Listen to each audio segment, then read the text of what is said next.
Brain Gain is sponsored by Sweeney Chevrolet Buick GMC, the Mahoning Valley Manufacturers Coalition, Southwoods Health, and Farmers National Bank. So hello and welcome to the Brain Gain Youngstown Navigators. We're so happy to have you all here today. I'd like to start off by first thanking Junior Achievement for setting up this great platform for us, as well as all of our terrific Brain Gain sponsors. So these virtual tours are meant to show you some of the career options that exist here in the Mahoning Valley. Some require a college degree and others you could do right out of high school. All of them have plenty of opportunities for you to find a good paying job when you're ready to enter the workforce. But because we can't visit these great companies in person right now, our job is to virtually take you inside, show you around, and introduce you to the people who are doing the work. Today, we're very excited to talk about auto techs and the kind of work they do. Our special guests include John Zentbauer, who's the superintendent of the Mahoning County Career and Technical Center, and Nick Danakis, who's the shop foreman at Sweeney Chevrolet. And Nick, I hope I pronounced your last name correctly. Close, Danakis. Danakis, all right. So a little later, they're going to talk to you about the education that auto techs need and what a day at work is like. They'll also be ready to answer any questions you might have, so be thinking about what you want to ask. For now, I want to play a video for you where we visit the Auto Tech Lab at MCCTC. Then we're going to stop by Sweeney Chevrolet to talk to some of the techs there. So sit back, relax, enjoy the video, and we'll see you in just a few minutes. Hey guys, I'm Mr. Campbell, principal of Machine Academy, and I want to show you around our Auto Tech Lab. Come on. One of the first things you'll notice as soon as you step into our state-of-the-art lab are all the vehicles here that students could have the opportunity to work with. You can see anything from cars, Jeeps, trucks, and so forth. So, you know, a lot of hands-on opportunities. I heard a lot of great things about this school. I've always worked on cars. Trying to find new things that would interest me, so just gave it a shot and it worked out great. It's an awesome program, first and foremost. It starts with our teacher, Mark Silvestri, who's amazing. Once you come into the lab, you'll see the many different types of tools and racks and tool chests that students have the opportunity to use. These are filled up with all the state-of-the-art tools that you would have out there in the real world at one of the shops. You can see the number of racks that we have in the lab here.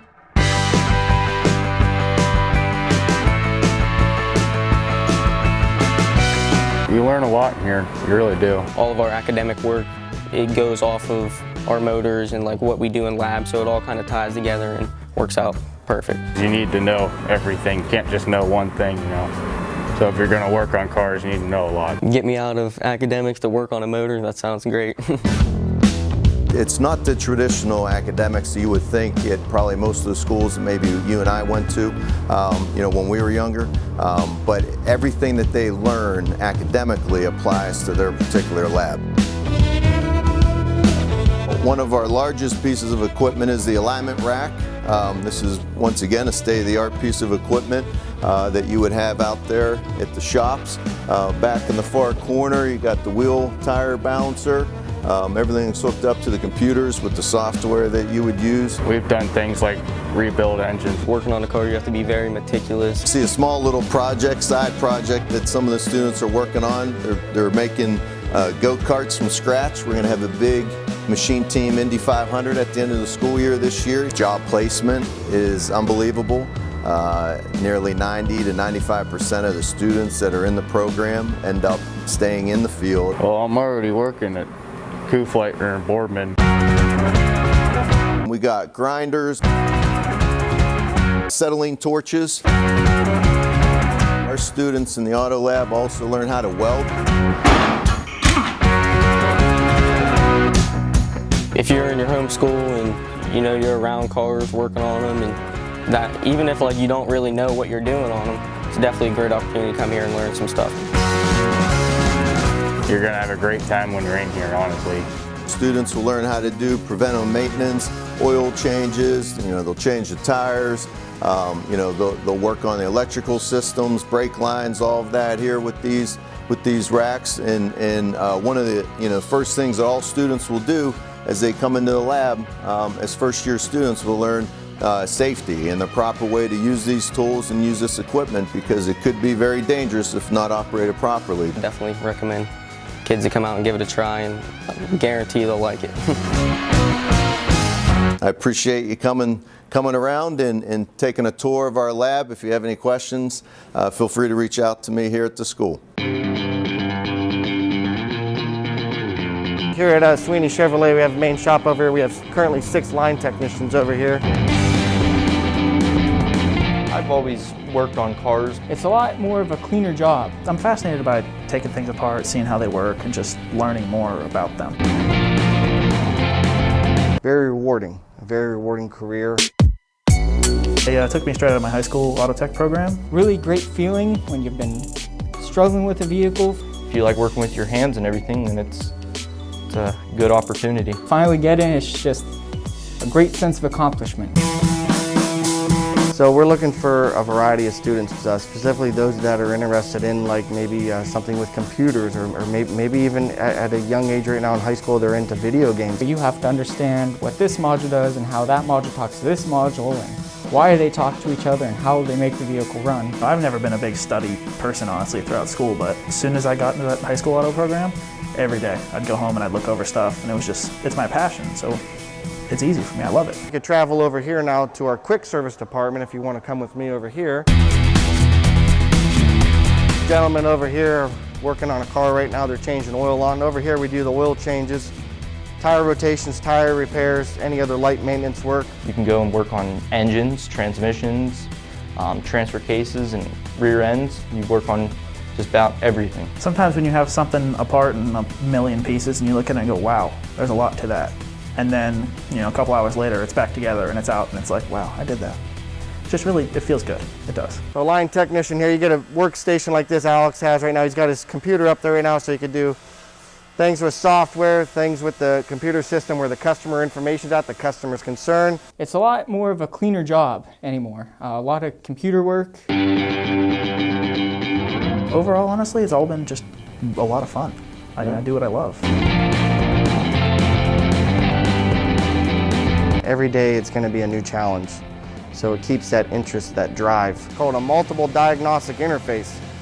So basically this device hooks up to the vehicle at the DLC, the data link connector, and it's actually a point-to-point wireless. So if I wanted to diagnose even the vehicle up in the service lane, I can hook this device up to that and basically use a laptop where every technician is supplied with a desktop. We'll train you. We'll send you to school. We've done that with several students. The programs work, and we'll invest in you if you invest in us.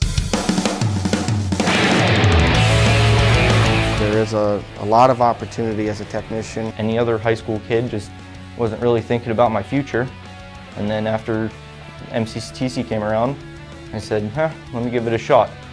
And I enjoyed it, so it stuck with me. Sky's the limit to becoming a master tech. And you can make a very, very good living and live comfortably and take care of yourself and your family.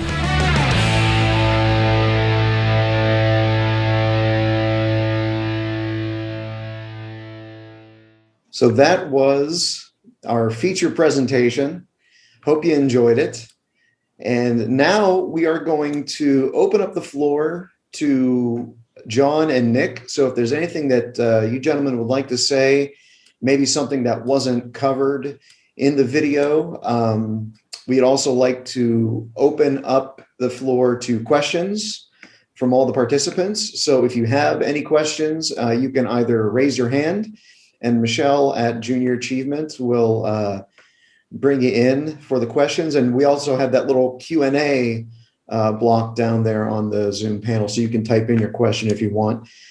I do have a quick icebreaker. Nick, one of the things that was stressed with a couple of the texts was it's not as dirty of a job as it used to be. So folks aren't coming home covered head to toe in grease. So maybe you can tell us a little bit about what are some of the misconceptions people might have about auto techs, and how dirty or clean of a job is it these days? No, there still are times where you will get a little greasy and grimy. especially if you're doing like engine repair or transmission repair. But if I was to go off percentage base, that's, I would say maybe only half the time at best. So that's a lot of the misconception is, technicians just getting greasy and grimy all day. Well, that's not the case today's day with working on cars. So, there's a lot of times where you could spend a whole day just doing software reprogramming on several different modules on several different vehicles that'll correct several different concerns that a customer may come in for, or that the manufacturer may suggest that needs to be corrected. They're called like software anomalies or software updates. So it's a big part of the job, the day-to-day activities of being a technician. Okay. And the computer work does seem like a pretty big deal. And I know that in the next 15 years, General Motors and Chevrolet plan to go all electric. So that means no gasoline with those vehicles. So what does that mean for auto techs and the type of training they might need, particularly with computers? Specifically, we're doing stepping up our game with electric vehicle training. It's growing on General Motors and their platform that they use, Center of Learning. And I know it's being used on, we'll get into a little bit talking about the Start State program that we offer here at Sweeney's, where they're touching on that now more and more. And we're trying to get ahead of the curve right now, where we're sending several technicians out for additional training because they consider that elective training, but that's going to be considered part of the normal fundamental training now. So it's something that we're jumping on the bandwagon right now. Electric vehicles in general, I think it's 20 vehicles in the next, by 2025, General Motors is going to have out to be purchased.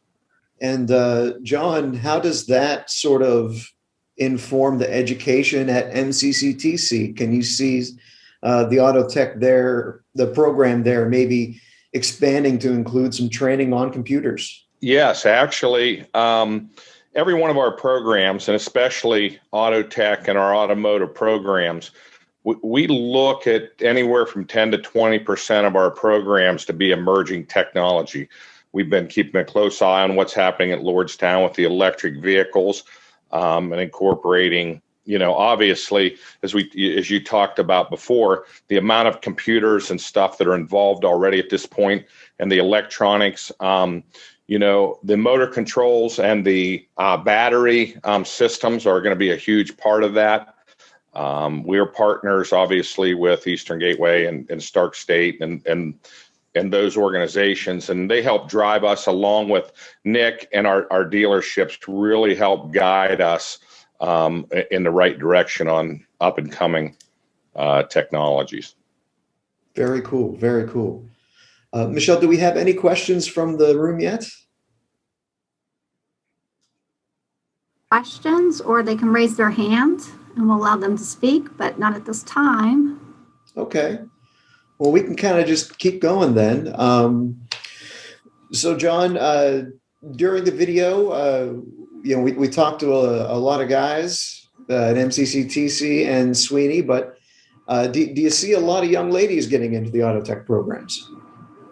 Yes, and Nick and I, as we were discussing, we got one young lady that has excelled through there, but she's not the only one throughout the industry. We have seen that grow. If there's an expansion in females into typically male programs, we would say there's no separation anymore. It's really open to females, and actually many of our young females have become very good mechanics and have been really good for the companies, and we've had several. That's great. So how often, there was a number mentioned in the video of the graduation rate with your students at MCCTC as far as staying in the industry. How often do you see the auto tech graduates going on to find work locally? We're very fortunate to have many employers in our area, and we've talked about all the dealerships that are really interested in our students. They're heavily involved in hiring our students, and I often joke to say, if you're a student that wants to work in the automotive industry and you come out and do everything that is expected of you, you are guaranteed. I'll give you a personal guarantee. You will have not only one but several job offers coming out of school. Whether whatever background you come from, we basically take students from A to Z. Some students haven't even used a screwdriver before, and that's acceptable. All the way up to kids that have been working on cars for 10 years, and Nick's seen them both, and they offer great training to continue that, and it's a really cool thing. So yes, the employment opportunities are the best we've seen it in many years. Yeah, not holding a screwdriver is probably my education level on working with cars. So I could probably learn a thing or two from your programs, John. So I see we got a couple of questions from attendees. The first one, and I guess this would probably go to Nick. How many hours a week does an auto technician work? That's a great question. Yeah, I have entry-level guys right now coming in where some of them are doing the Stark State program, or even we've had some in the past that went to MCCTC and then worked here. So that's a part-time position, 20 hours a week. But to answer their question, probably where they want to know about being full-time, it's anywhere from 40 to 50 hours a week clock time, depending on the workload. And basically the angle to look at is the customer trying to satisfy getting their car back to them as quick as possible. But a typical week is 40 to 50 hours. Okay. And along those same lines, what would you say a typical salary for someone who works in the auto industry would be? That's a great question. It's a tough question to answer because it's based off skill set. So you were asking entry level. Entry level, what we do is we start. We call them student techs, or if you're starting off, say you went to school at MCCTC, we start anywhere from $10 to $14 an hour. And then if you go into a program that we'll talk about here in a little bit, probably with the Stark State, and you graduate from there, there's guys making upwards over $20, $25 an hour that have been in the industry several years. So you take that and then you incorporate the flat rate system, which is based off of each job, what it pays. You can make a very good living. Okay, very good. Another question that was asked, what are some of the steps that the students need to take to get started? So, take us from square one. I guess I'll open this up to both of you. What's square one? And are the students getting trained on the computer software? Is that happening at MCCTC, or is that happening on the job? I can tell you what we do, and Nick can feed into that. It varies a little bit. As you know, I know we've got some probably middle schoolers possibly in there. Our education starts at the 9th and 10th grade with our STEM school that really takes a student into a hands-on approach to learning. Those students then usually have first choice of programming, and they could go into their 11th and 12th grade year into an auto tech program. They are going to get computer skills, technical computer skills, all the way through from the 9th through the 12th grade. I know Mr. Silvestri, and as Mr. Campbell stated in the videos, we've tried to purchase the software programs and all the equipment. Obviously, we have everything from Ford to Toyota to Chevy. But the general principles, and this is probably to Nick, are the same. If you're using computers and troubleshooting, we try to teach those general skills, and then we turn them over to Nick, and maybe you can speak to where you take them from there. Yeah, so even our entry-level positions in Quick Lube in some cases require using some of the software programs with the hardware to do something as simple as reset a tire pressure monitor system.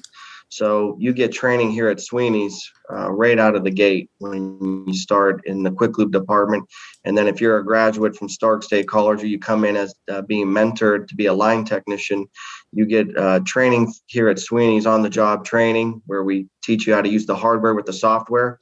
Each technician gets their own desktop, and then there's several laptops to be used in case of one example would be going on a road test to use said laptop to monitor data or diagnose a vehicle. So that's what we offer here at Sweeney's. Furthermore, General Motors offers training where they train you on using said hardware and software in several classes that they offer throughout the year, depending on what level you're at as a technician and how much training requirement you need. Okay. Now, you've mentioned that Stark State program a couple of times. Can we just kind of get into that a little bit? And what does it mean to be a master tech? How is that different from just the average auto tech? Okay, great question. So what we do here at Sweeney's is we have our entry level where you come in as a quick lube technician, where you're doing maintenance work on customers' vehicles. And if you show that great initiative, that great drive, great attitude, great attendance, and you shine every day, we consider you a candidate that we put in our Stark State program. We do that. We try to do that once a year, depending on as needed technician filled spaces. And it's a 2-year program. So what Sweeney's does is we offer that 2-year program. It's free tuition. We pay for it. You sign a contract with Sweeney's and you go through the 2-year program. And the way that works is that program is you're at Stark State for 8 weeks, and then 8 weeks you have a break. You get to mentor with a mainline technician on Master Tech. So during that time mentoring, you're getting on-the-job training with said Master Tech. We currently have 1 student on each side of our this Market Street now, one here at Sweeney Chevrolet and one at Sweeney Buick GMC, that are going through the program right now. And they are back to school, but just prior to the first of the year, they got to train with the Master Tech being mentored. So after you graduate 2 years, you get your own workstation and you work your way up to Master Tech. The way you do that is you meet 2 requirements: General Motors requirements in several different subsections, where you do some web-based training and some hands-on training, again at Stark State, because that's our satellite location with General Motors. And once you complete that training, along with all 8 ASEs, you become what's considered a master technician. And those fields are anywhere from engine repair all the way to engine performance, automatic transmission, etc. So that's how you achieve Master Tech status. Some take just a few years to achieve Master Tech. Some take several. So it's it's how bad do you want it, I guess, is a statement to make. We have 1 technician who just turned 23 years old. He is a master technician, and that is a great achievement at such a young age, because he worked really, really hard to achieve that goal. That is a big achievement. Very cool. We have a couple other questions from the field. So I know we saw the video, but can you just tell us, what does a typical day look like for an auto tech? From clock in to clock out. What's the day looking like? How many cars are you working on? What's some of the trouble you can get into? Okay, yeah, it's a great question. Every day is pretty much a new adventure. It's not the same thing over and over again. That's one of the positives of the job, I'd like to say. It keeps you interested and keeps it mixed up, keeps things exciting. So, typical day is coming in around 7 a.m., 8 a.m., depending on when your shift starts. We have a couple split shifts just to accommodate our customers. And you just start pulling in the cars through electronic dispatch. As I stated earlier, each technician has their own workstation where you can keep your toolbox, and then you can keep other things like the chemicals you need, and then obviously your hardware to diagnose cars. So we have electronic dispatch here at Sweeney's, and you come in, clock in, and it automatically locates you to the first car that comes up based off what the service advisors considered the most important. That's the way that, it's like, for example, if the car's been here the longest, that one has to come in first. So you go outside, you grab the keys off the board, pull the car in, unless you have to go drive it to road test it for the concern that the customer's talking about. And then you'll come in, diagnose the vehicle, send your parts request, and go to the parts window, communicate with your service advisor what's going on with the vehicle, so the service advisor can update the customer. And then once you get the parts available, if needed, you go ahead and repair the vehicle. So with that statement said, that all reflects on how many cars you're going to work on a day. So if the first repair you do a day is going to be putting piston replacement in an engine, you're probably going to just work on that car for that day if the parts are available, because those jobs typically run anywhere from 8 to 15 hours. Now, if you're just doing what we talked about earlier with the software update, some software updates only take about 15 minutes. So you may do several of those cars in one day. So that's the mix up. That's where you're going to work on maybe 1 car a day, or you may work on 10 cars a day. So that's basically what is a roundabout conclusion of what a technician goes through on a day-to-day basis. So every day is different, basically. Yeah, every day is different. Very cool. What would you say is one of the biggest challenges working in the career? Keeping up with the technology. We do a lot of things to help our technicians be able to do that with the training. But, every time a car has a new button on it or a new technology, there has to be training for that said button. So vehicles are obviously evolving every year. And then obviously we're excited about EV vehicles coming out, and that's going to be a whole bunch of training there with that technology. So that's probably part of the grind every day, is keeping up with said technology, because the way a 2011 vehicle operates is going to be a little bit different than maybe a 2021 vehicle operates. Oh, for sure. And it really does change very quick too. I mean, I remember my first car, replacing the AM/FM cassette deck was a matter of just 2 little clips on the side and popping it out. Yeah. No longer the case. Those are miniature computers there that really need some serious attention.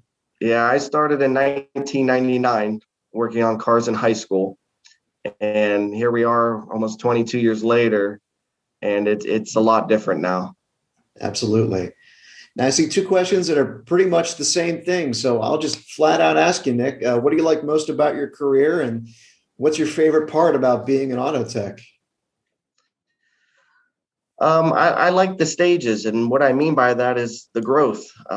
Starting off, like I was stating just a bit ago, just changing oil in high school, and just how far come along, and I like the challenge, and then you have that satisfaction when you apply your skills and you're able to repair a vehicle and diagnose it, and I find that to be just one of the coolest things. It's something, at least for me, I can speak for myself, that I never get tired of.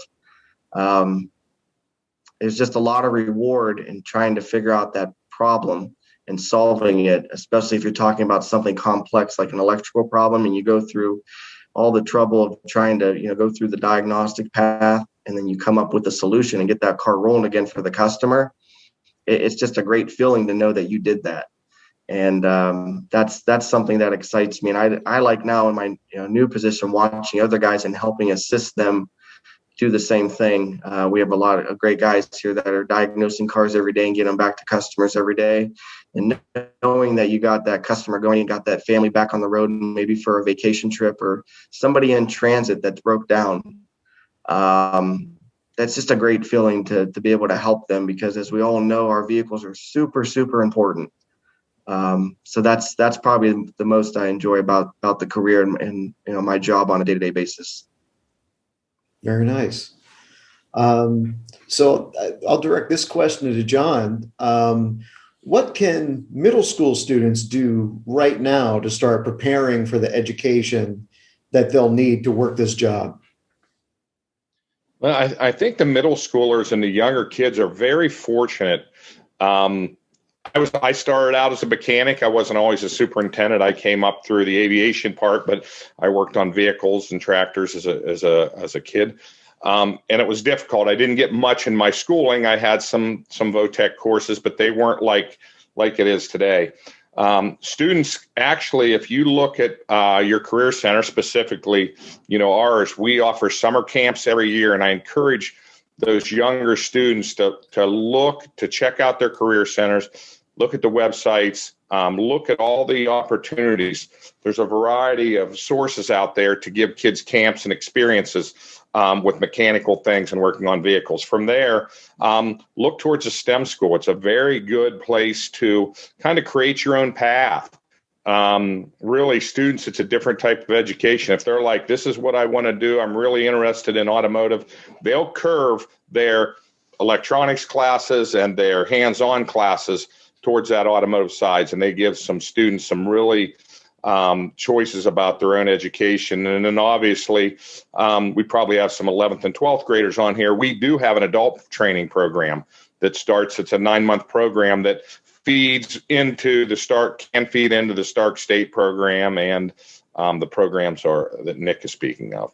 Kind of going back to you, just personally, you talked a lot about what you enjoy about the job. What is your greatest achievement? Maybe all the way back at the beginning, what was that first really big success that you had that kind of kept you going? It's going to sound a little just too simple, but I actually started working for a gentleman after school that was a career and tech teacher that went out on and started his own business in high school. And I started there sweeping the floors. And then I was allowed to maybe change oil. And my first real experience was changing a water pump on a Cavalier. Maybe some of the students don't know what a Cavalier is, but it was an older little compact General Motors vehicle, right, built at Lordstown. And then to be able to change a water pump at 16 years old on that Cavalier at the shop that I worked at, I got to give him a plug. He's retired now. Jerry Kavinsky was his name, and a great mentor. I had an opportunity to work at his shop, get paid, and get mentored back in 1999, and I worked for him for several years. So that was where it kind of all started for me. Something as simple as changing a water pump in that environment. And I had worked with my stepfather on cars in the driveway. That was a little bit different. I was just basically holding the flashlight. But to actually be in a shop environment and do something as simple as change a water pump out at 16, that's where it all took off. Very cool. Very cool. Now, from what you guys see in your shop, do you see the techs working? Are they primarily working individually, or are they working in teams? What's been your experience? For me here at Sweeney's? Yes, sir. They're all working individually, but the great thing I can say about the group I have working here is that when we have, like I was talking about earlier, maybe a complex car as far as diagnosing goes, a lot of these guys will get together and help each other out. Even though there's flat rate system involved where you get paid off what you do specifically, everybody helps each other out because all these workstations are lined up together in the shop, just as John and the other gentleman over there were showing in the video at MCCTC. They're all right next to each other all day. So obviously, there's that, you're together 8-10 hours a day. You're going to be like, well, I just had a car like that. So try this instead of trying that. And they all help each other out just to make sure that we're taking care of the customer and expediting as much work as we can, as quick as we can, and going about it the proper way. So even though you're working individually on your projects, still very much a team atmosphere and a team mentality with work. Absolutely. Both sides of the street. I know Devin Smith, he's the shop foreman over there at Buick GMC. He's got a great team over there. They do the same thing. The team I have over here, you have to do that because you're going to get a couple of those cars where, you may need a guy to go out on a road test with you or help you listen for a rattle noise. The guys will come grab me obviously several times throughout the day to come help them with certain things. Maybe something as simple even finding a special tool to get said water pump replaced that I need to go find in the tool room for them, just to make sure that we're all being as efficient as we can be. And that's one of the key parts of being a technician is also, other than attitude and attendance and training and making sure you're doing your schooling, is efficiency. Okay. So earlier we were talking about the equipment that the students are taught how to use, and then the techs are using out in the job. The diagnostics tools specifically, what type of computer diagnostics are available? I mean, is it just sending error codes? How has that equipment evolved, and what are techs using on a daily basis? Well, the biggest tool they're using is called an MDI. That's the Multimedia Diagnostic Interface, and that was the thing I showed in the video a little bit. Every mainline tech here at Sweeney's has one of those to diagnose vehicles. It's a point-to-point wireless where you can plug it right into the data link connector. You don't have to worry about any wires or cables being attached to the vehicle to said desktop or laptop. So obviously you can scan for codes, but it's a little bit more involved in that. We can look at several areas of data to diagnose a symptom diagnosis or a code diagnosis. So we're able to go through that, and we're also able to use software. It's called service information, to where it gives you what's known as lean diagnosis. It gives you steps, say 1 through 10. You know, you want to check this to get to this step, or you go to this step, depending on what your readings may be with the multimeter, or what you use with maybe a test light. And that's all to obviously take that lean diagnosis with strategy-based diagnosis and get to that conclusion on what's wrong with that vehicle so you can properly repair it. Okay. Now, do you have to know any type of coding or computer code to do any of this, or is all the feedback and the fix-its, is it all pretty automated?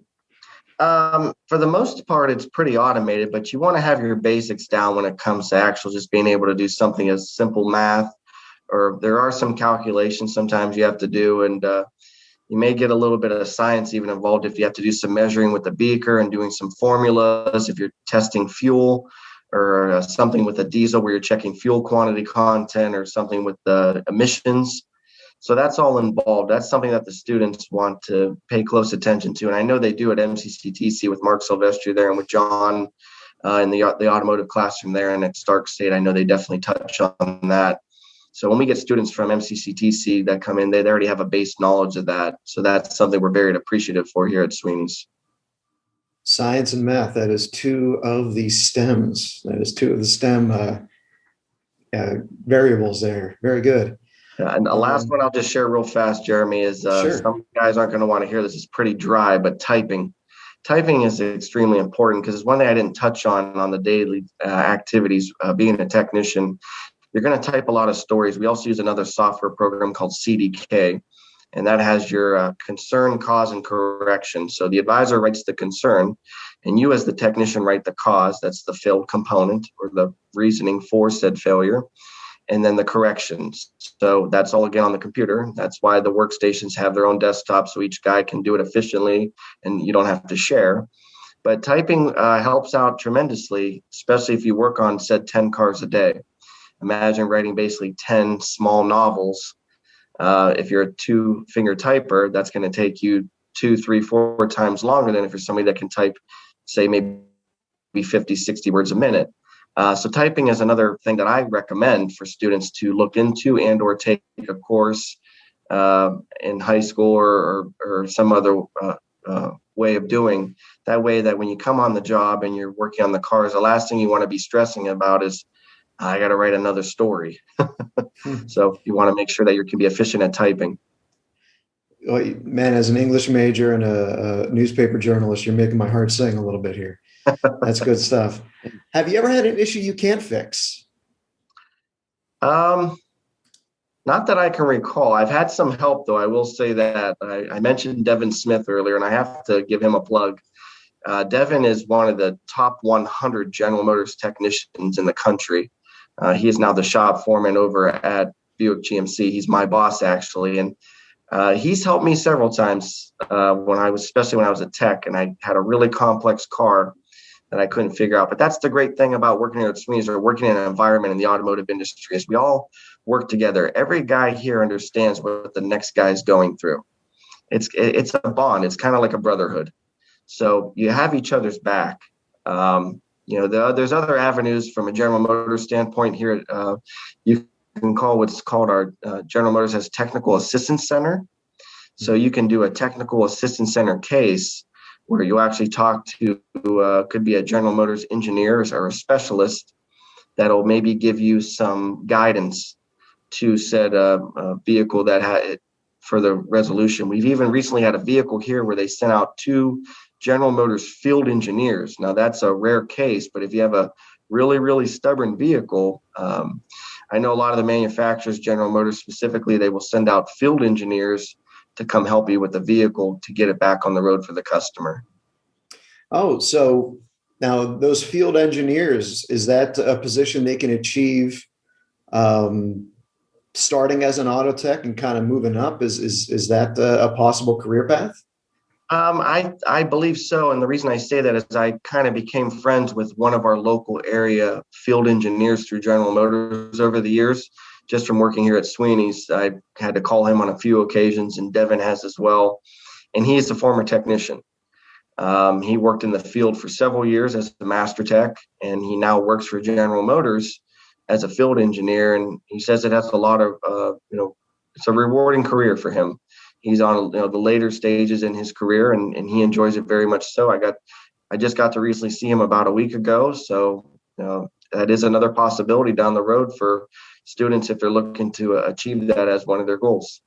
That's interesting. All right. What's the coolest thing you've ever done at work? Have you ever actually worked on maybe a celebrity's vehicle? Oh, that's a great question. I can't think of anything offhand, though. I'm going to have to think on that one. Maybe we'll have to circle back around that. I did work on Tim Ryan's vehicle several years ago. He is the Democratic. Somebody help me out here. Does anybody know? It's not House of. Is it House of Representatives? He's the U.S. Representative, Tim Ryan, 13th District, the fighting 13th. Thank you. I knew you would know that. Yeah, I knew you would know that. I worked on his vehicle several years ago. He brought in a Chevy Equinox, I think it was. Don't quote me on that. It's been about 6-7 years, but I got to work on his vehicle. Okay.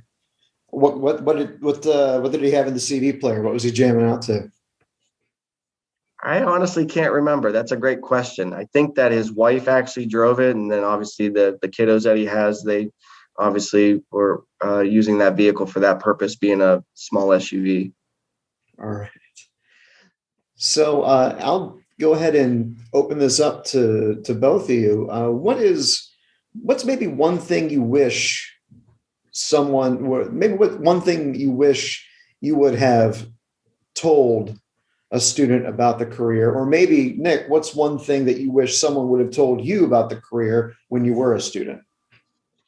That's a tough question to answer now, but for me back then it was a little different. Mainly it's about the training. Back then it wasn't really required, the ASCs and that, and then there wasn't really a lot of programs like stuff that MCCTC does now, Stark State does now, and even manufacturers do now. That's something I would have probably liked to have, been a part of now. I would like to be 18 years old now and be a part of all this great stuff that's offered from MCCTC to Stark State. I can't really think of anything else. I mean, I don't want to, I can't think of any other cons or anything that, from that angle. I guess the training was just a little bit different back then. It wasn't really required, especially in the beginning. Right. Well, the perspective has definitely changed. I mean, even from back when I was in high school, and that's something you and I talked about whenever I was out there visiting you at Sweeney. Is just, I mean, it's now so very it's encouraged much more. Oh yeah, and I think schools like MCCTC, and other career and tech schools in the area are doing a really fantastic job, reaching out to the students and showing them that these are, if college isn't your bag, these are excellent career paths. These are excellent opportunities for you to get a good paying job where you can live comfortably and be proud of the work that you're doing. I mean, I wouldn't let it intimidate you. I think the mechanic like Nick, he knew he may have wanted. I was a mechanic before I wanted to be a mechanic, who just had to, it was out of necessity, I guess, of where I grew up. But a lot of kids come in and go, I don't know if I can do that. And we want them to understand, if I could say one thing, whatever your level is, you can do this. Don't look at it as walking in Nick's place, go, oh my gosh, look, these guys are superstars. Everybody started somewhere. And so even that person that says, I can barely start my car, literally, we take you from that point to being a technician. If you have the passion, as Nick will say, he had the passion from an early age, it sounds like. But if you have the passion and you want to, I think we can provide the rest. Don't be intimidated. That's probably, whether you're male, female, whatever your ability is. If you're smaller in stature, a lot of kids say, I don't think I can do that. There is so much work. They joked I was always a big guy and I could never work on a lot of things because I was bigger. And believe me, that's I'm just saying. So whatever you are, there's a place for you, I would say. Yeah, John, you helped me answer that very a lot better than I could. That actually you hit the nail right on the head. The sky's the limit, and anybody can do this. All the training, all the support that's out there from MCCTC. I mean, we are so lucky here in this Youngstown area to have all the support from MCCTC and then Stark State, and it just, you can do this. Whoever wants to do this, you can do this. And it's a lot of fun. It's very rewarding. Sky's the limit. That's all I can really say. It's what you make of it, and there's so much support. John, Nick's making me want to go back and be a mechanic again. For sure. Absolutely. Well, John, what kind of advice do you offer the students when they come into MCCTC? And how do you keep them? How do you keep them going? How do you keep them engaged?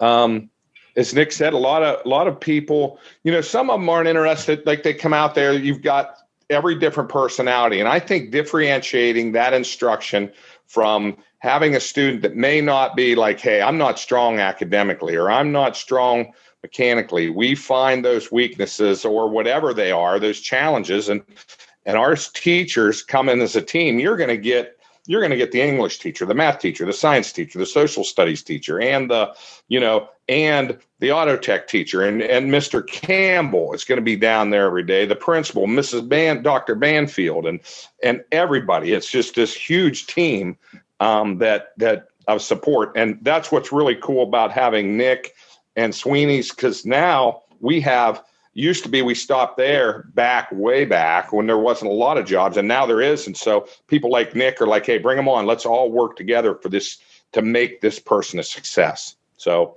that's that whole person thing. Absolutely. And I think that plays into what you guys are doing there at MCCTC. It's definitely great if you prefer working with your hands and learning with your hands, you're definitely cut out for that type of learning, but that doesn't mean that the academics are going away. There's still a very big, crucial part to what you're doing there. Yeah, Jeremy, I want to give one plug in too, that we are currently hiring here at Sweeney's. We are looking for new talent. So if you don't want to do an app online, or you want to come in and talk to me, or talk to Devin over at the Buick GMC store, I'm over here at the Chevy store. Come in and see me. Come in and see Devin. We currently are looking for some entry-level quick lube technicians. I'm looking for a full-time quick lube technician and a part-time quick lube technician. And that's where it all starts. That's where it all starts, in our quick lube department. And you come in every day, like I said earlier, and show great attitude, great attendance, and you want to do this and show that drive. We're going to pick you for our Stark State program, and you're going to become a master technician here at Sweeney's. So I just had to give that little plug in with all the students here today on the virtual tour. Well, I appreciate you bringing it up, because let's just really quick talk about that with what time that we have left. We talked about electric vehicles and how that is going to be the wave of the future. What do you see as far as job outlook for auto techs in this area? Once these students graduate MCCTC and they got their auto tech credentials and they're ready to find work, what's the job field going to look like, in your opinion? I see the growth. I don't have a percentage, but I see us in dire need of going to need to have some. Basically, what we're looking at is we're going to need EV specialists. You're going to get sent to school if you're a tech here, again, that shows all those great credentials and the drive and specifically that desire to maybe work with something as far as an EV vehicle goes. Is we're going to have the need probably for at least one, if not two, electric vehicle specialists here at Sweeney's, here at our Chevy store and our Buick GMC store. And that's going to be your forte every day, is specifically working on electric vehicles. Right now we have just a few on hand, one on each side of the store, as a matter of fact. And obviously we're going to need a lot more, because General Motors is going to go no combustible engine by 2035, and then 20 electric vehicles by 2025, if not more. We got the GMC Hummer coming out next year. We have the Bolt out now, with the Bolt EVU SUV coming out in the summer. it's coming, it's growing. So you're going to be an EV specialist, and that's specifically if somebody's super interested in electrical stuff, technology stuff. So that's, we need you. John, send me some students. I need some MCC-Tc students. Well, John, that's a great question for you. You know, when I was there, I saw a lot of vehicles that were your typical gasoline-powered vehicles. Are you looking to stock up your lab with some electric vehicles here in the near future?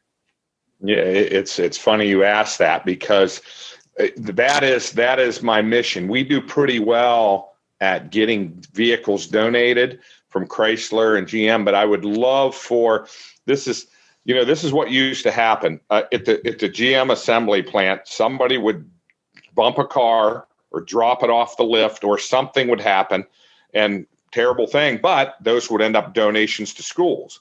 And I would hope that doesn't happen. I wish no ill will for an electric vehicle, but I wouldn't mind getting a nice new electric truck or something that's dinged up or that has something, because we do need one. We do have career tech money to purchase these things.